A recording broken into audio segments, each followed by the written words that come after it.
Students come up to me all the time after taking a semester in philosophy. There ought to be a rule. You should not be able to talk about philosophy unless you've had more than a semester of philosophy. If you haven't had any, that's fine. Talk away. But if you've had a semester, you are messed up. You'd be better off just not taking it at all. And they'll come up and they'll say things to me, and they've thought these things out. And I'm on the campus to talk about these issues and dealing with apologetics, and they want to catch me alone and ask me these questions, and they look at me and they say, I just wanted to ask you that if you believe in a God that is omnipotent and omnibenevolent, then how do you reconcile the issue of theodicy? To which I respond, took a semester of philosophy, right?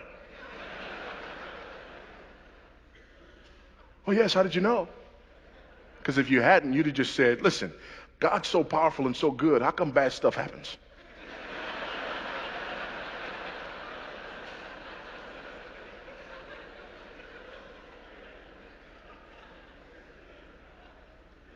But I'm not going to answer the question until you ask it correctly.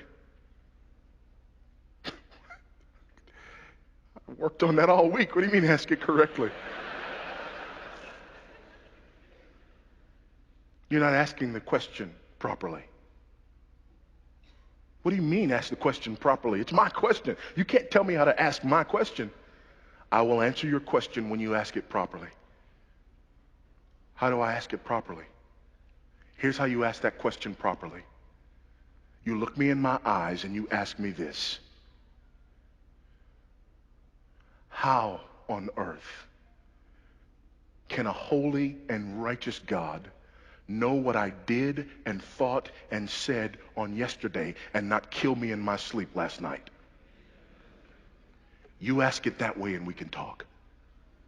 But until you ask the question that way, you don't understand the issue. Until you ask the question that way, you believe the problem is out there. Until you ask the question that way, you believe that there are somehow some individuals who in and of themselves deserve something other than the wrath of Almighty God. Until you ask me the question that way, until you flip the script and ask the question this way and say, why is it that we are here today? Why has he not consumed and devoured each and every one of us? Why, oh God, does your judgment and your wrath tarry? When you ask it that way, you understand the issue. When you ask it the other way, you believe in the supremacy of man. How dare God not employ his power on behalf of almighty man? You flip the question around, you believe in the supremacy of Christ. How dare I steal his air? Because the last breath I took, I borrowed it from him. And I'm never going to give it back. When you borrow something and never give it back, you're stealing.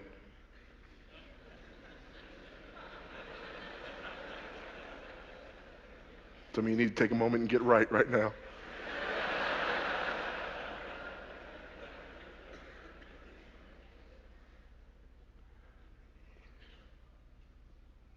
The problem is me. The problem is the fact that I do not acknowledge the supremacy of Christ in truth. The problem is I start with me as the measure of all things. The problem is I judge God based upon how well he carries out my agenda for the world.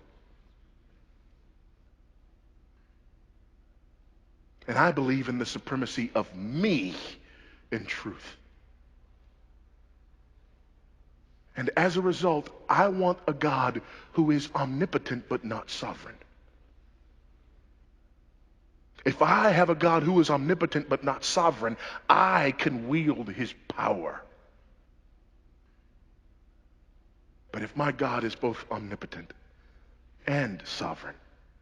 I am at his mercy.